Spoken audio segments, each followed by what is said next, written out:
Hi అందరికీ, కమ్మటి రుచికరమైన బెండకాయ పులుసు పండు ఒక 3-2 అవర్స్ ముందు నానబెట్టుకుంటే ఇలా మెత్తగా నానిపోతుంది.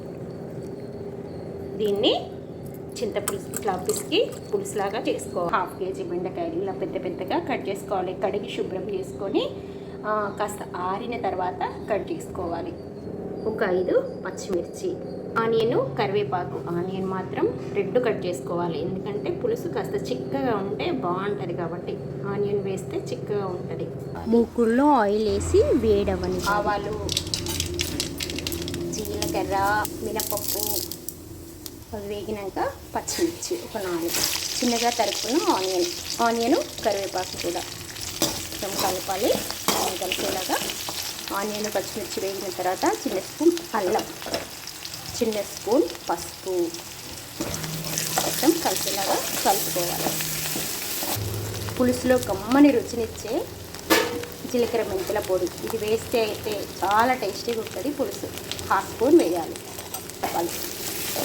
ఇది ఆయిల్లోనే వేయాలి, అప్పుడే బాగుంటుంది.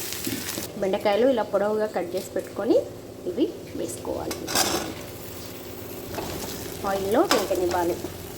2 స్పూన్ల కారం, 2 స్పూన్ల ఉప్పు, చిన్న స్పూనే కదా, 3 స్పూన్ల ఉప్పు అవసరమైతే మళ్ళీ యాడ్ చేసుకోవచ్చు. అన్నీ కలిసేలాగా కలుపుకోవాలి. ధనియా పౌడర్ ఇది 1 స్పూన్ ఎక్కువ వేయాలి, పులుసు చిక్కగా అవుతుంది. ఇది వేయడం వల్ల 2 స్పూన్స్ వేసుకోవాలి. కలపాలి, అంతా కలిసేలాగా కలుపుకోవాలి. ముందుగా ప్రిపేర్ చేసుకున్న చింతపులుసు ఇది 1/2 వరకు ఉడికిపోయింది. ఇంట్లో వేసేయాలి. హై ఫ్లేమ్లో వేడవనివ్వాలి.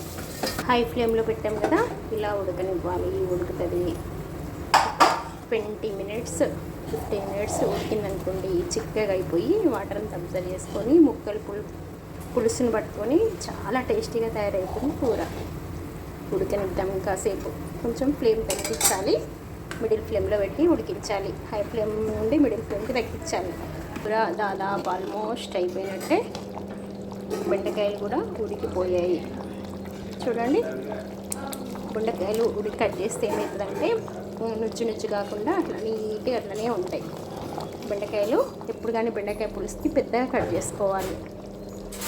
కొత్తిమీర వేసి అయిపోయింది. చపాతీలోకి, రైస్లోకి బెండకాయ పులుసు కూరలు ఉంటే ఆ టేస్ట్ సూపర్. అప్పుడప్పుడు ఈ పులుసు కర్రీస్ చేసుకొని రైస్ కానీ చపాతీ కానీ మంచిగా తినాలి. లోపల ఉన్న ఆత్మారాముని కూడా సంతోషపెట్టాలి, టేస్టీ ఫుడ్ పెట్టాలి. Thank you for watching.